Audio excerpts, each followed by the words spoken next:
ये जो लोग पार्टियां छोड़ के जाते हैं ना, इनके आने जाने से कोई फर्क नहीं पड़ता। माजी में बहुत से लोग पीपल्स पार्टी भी छोड़ के गए थे, पीपल्स पार्टी को कोई फर्क नहीं पड़ा। मुस्लिम लीग नून को भी बहुत से लोगों ने छोड़ा, तो किसी को कोई फर्क नहीं पड़ता। तो आज वही कुछ तहरीक इंसाफ के साथ हो रहा है। तो जो भी ये लोग छोड़ के जा रहे हैं, इनके छोड़ के जाने से कोई फर्क नहीं पड़ता। दूसरी बात यह है कि ये जो लोग छोड़ के जा रहे हैं, इनकी तरह थोड़ा इनकी बैकग्राउंड भी देखे ना आप। फयाजुल हसन चौहान जो है वो पहले भी 4 पार्टियां बदल चुका है, और फवाद चौधरी वो 5 पार्टियां बदल चुका है, और जो असद उमर साहब हैं ये उनकी पहली पार्टी है, लेकिन उन्होंने पार्टी नहीं छोड़ी, उन्होंने सिर्फ ओहदे से इस्तीफा दिया। तो इसके अलावा और भी लोग हैं जो पार्टी छोड़ रहे हैं, लेकिन उनकी अगर आप बैकग्राउंड चेक करें तो ये वो लोग हैं जो पहले भी बहुत सी पार्टियां छोड़ चुके हैं, तो इनके आने जाने से कोई फर्क नहीं पड़ता। देखें, ये जो मामला है इसको आइन और कानून के मुताबिक देखने की जरूरत है, और पाकिस्तान में किसी भी पॉलिटिकल पार्टी पर पाबंदी लगाने का जो फैसला होता है वो ultimately supreme court of Pakistan करती है। जैसे कि सुप्रीम कोर्ट ऑफ पाकिस्तान ने नेशनल अवामी पार्टी पर पाबंदी लगाई थी, जिसको नैब कहा जाता था। तो वो जुल्फकार अली भुट्टो साहब के दौर में एक रेफरेंस सुप्रीम कोर्ट में भेजा गया, और सुप्रीम कोर्ट ने उस पार्टी पर पाबंदी लगा दी। तो पार्टी पर पाबंदी लग गई, लेकिन वही पार्टी जो है वो आज अवामी नेशनल पार्टी ANP के नाम से काम कर रही है। तो अगर ये मौजूदा हुकूमत तहरीक इंसाफ पर भी पाबंदी लगाएगी, तो असल में तो हुकूमत ने पाबंदी नहीं लगानी, सुप्रीम कोर्ट ने पाबंदी लगानी है। तो मामला सुप्रीम कोर्ट में जाएगा, फैसला सुप्रीम कोर्ट को करना है, हुकूमत को नहीं करना। अगर तो इमरान खान साहब को अक्टूबर से पहले गिरफ्तार कर लिया गया या उनको नाअहल करार दे दिया गया, तो फिर ये अगस्त में असम्बलियां तोड़ के अक्टूबर में इलेक्शन का ऐलान कर देंगे। लेकिन अगर अगस्त तक इमरान खान साहब जो हैं उनको नाअहल ना किया गया, या वो डिस्क्वालीफाई ना हो सके, या वो गिरफ्तार ना हो सके, तो फिर ये इस साल भी इलेक्शन नहीं कराएंगे। हुकूमत के पास ये इख्तियार ही नहीं है। अच्छा, ये बनाने जज को, किसी आला अदालत के जज को उसमें नॉमिनेट कर देना और उसको कमीशन बना देना। अच्छा, ये जो खुद कमीशन ऑफ इंक्वायरी एक्ट 2017 है, हाँ, मेरा तो अपना मानना था, और मैं बड़े एतमाद से लोगों को कह रहा था कि वो काजी फैज़ ईसा नहीं बैठेंगे इसमें, और ऐसी कमीशन पे उनको कहा गया तो वो नहीं जाएंगे। उसकी वजह एक तो बुनियादी है कि वो जो TORs बने हैं, टर्म्स ऑफ रेफरेंस, जिन पे उन्होंने तफ्तीश करनी है या तहकीक करनी है, उन TORs में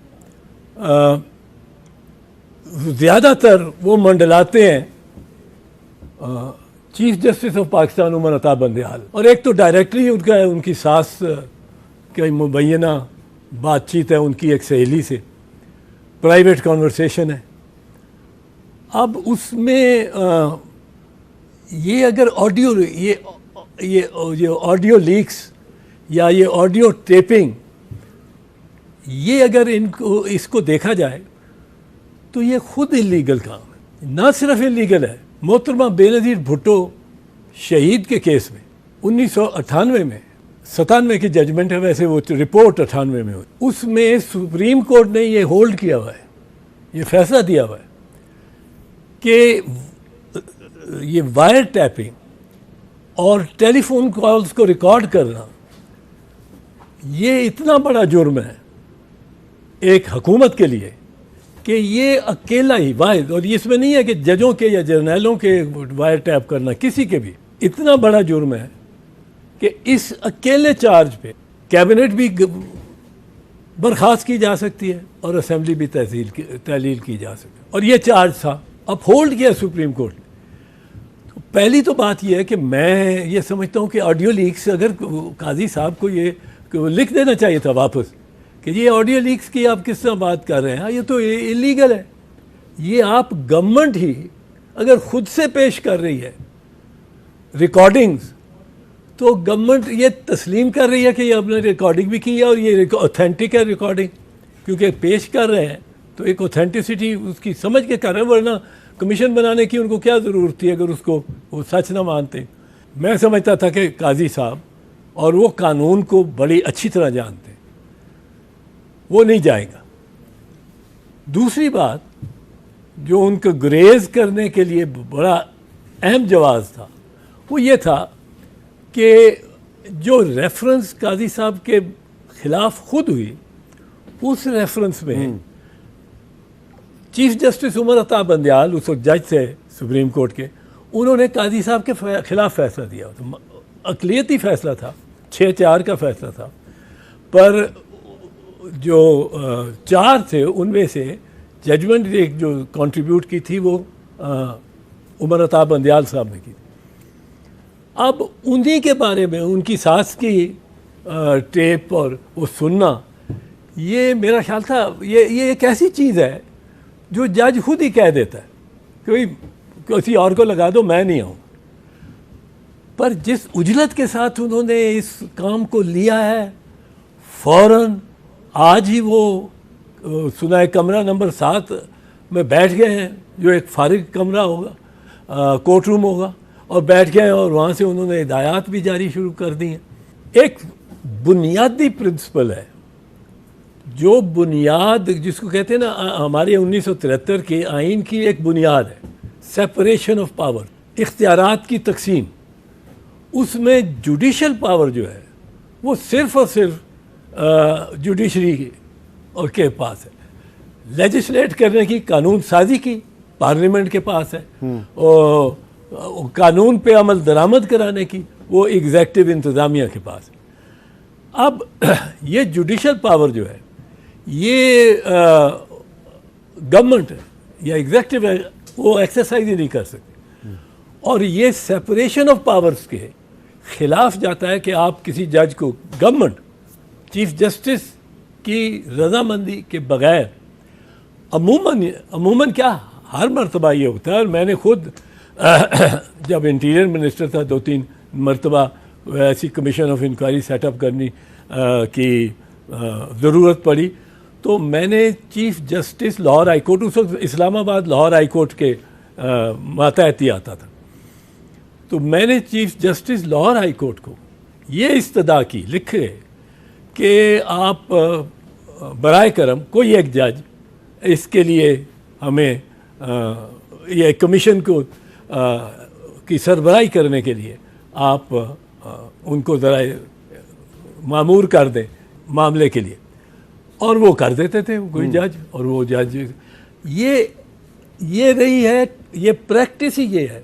अच्छा, कि चीफ जस्टिस को लिखा जाता है कि आप कोई जज दें, उससे जुडिशल इंडिपेंडेंस रहती। जिसको कमीशन का चौथी वजह जो मैं समझता था कि कादी साहब नहीं लेंगे इसको, और दूसरे दोनों चीफ जस्टिस भी नहीं आएंगे इस पर, आखिरकार ये उनका इख्तियार है कि नहीं, हम नहीं बैठते। इस कमीशन को पावर्स क्या अंडर सेक्शन 4, सुप्रीम कोर्ट के सीनियर मोस्ट जज बैठे हुए हैं, 2 चीफ जस्टिस बैठे हैं, और इसके इख्तियारात सेक्शन 4 के तहत एक सिविल जज वाले। आपको याद होगा जब वो केस चल रहा था 13 जजेस के सामने इफ्तिखार मोहम्मद चौधरी साहब का, और मैं वकालत कर रहा था, तो मैंने एक दिन कहा कि जी मुझे इतना मुसद्दका मिली है कि सारे जजेस के घर बाग हुए हैं। वो बुला लिया अदालत ने DGIB को भी और ISI वालों को भी, और वो उधर से इंस्ट्रूमेंट्स निकल आए, सारों के नहीं थे पर चंद जजों के, और उस पर बड़ा उस पर उस जजमेंट में भी इन्होंने कहा ये खिलाफ आइन और खिलाफ कानून है, आप फ़ोन टैप नहीं कर सकते, प्रिवेसी, राइट ऑफ प्रिवेसी है। इधर तो इन्होंने बड़ा कमाल ही कर दिया, इन्होंने एक कांग्रेस वूमन की कॉन्वर्सेशन भी टेप कर ली। इसको ये ना समझो कि ये खान की कॉन्वर्सेशन, वो जो फ़ोन लाइन है उस पर एक अमेरिका की कांग्रेस वूमन वो बात कर रही है, और अब उसकी मुश्तहर हो रही है कि जी उसने ये कहा, उसने ये कहा, उसने ये कहा, उसने ये कहा। वो तो कांग्रेस वूमन ही, मुझे अंदेशा है वो इनके पीछे पड़ेगी, वो कांग्रेस में कहेगी कि हम सेफ कॉल ही नहीं कर सकते। बात मुझे इसका भी अंदेशा है, मुझे इस बात का बड़ा अंदेशा है कि ये जो बयानियाँ इस वक्त बनाया हुआ है हुकूमत ने और निगरान हुकूमत ने पंजाब की, और कि जी ये शरपसंद लोग थे, ये इन्होंने जाके तोड़ फोड़ की, जलाओ जलाओ किया, और बहुत भारी, बड़ा हज़ार लोग थे कि इतना क्राउड को हैंडल ही नहीं थे कर सकते। पर ये जो आप इसमें जो इस पहलू से देखें कि वो जो पंजाब की हुकूमत है उसने एक टाइमलाइन दे दी है। टाइमलाइन में उज़्ज़मान पार्क से 2:35 पे ये चलते जाते हैं उस लिबर्टी चौक की तरफ। वहाँ 3:30 में 3:30 बजे से 3:45 बजे तक ये वहाँ पहुँचते, वहाँ रहते। ये उसके बाद एग्जैक्ट मिनट्स दिए हुए उन्होंने कि फलां 4:05 पे कि कितने ये वहाँ से निकलते हैं और चल पड़ते हैं, और कोर कमांडर हाउस पहुँच के पहला एक दस्ता इनके मुताबिक 20-30 आदमियों का वो गेट में से एंटर हो जाता है, और उसका वो वक्त है 5:15 बजे। 5:15 बजे पहला दस्ता, उसके बाद वो 20-30 आदमी हैं, उसके बाद 5:27 पे एक बड़ा जत्था आता है और वो भी एंटर, और 6:07 पे आग लगा दी जाती है। अब ये देखो, ये इसका मतलब है मॉनिटर कर रहे थे।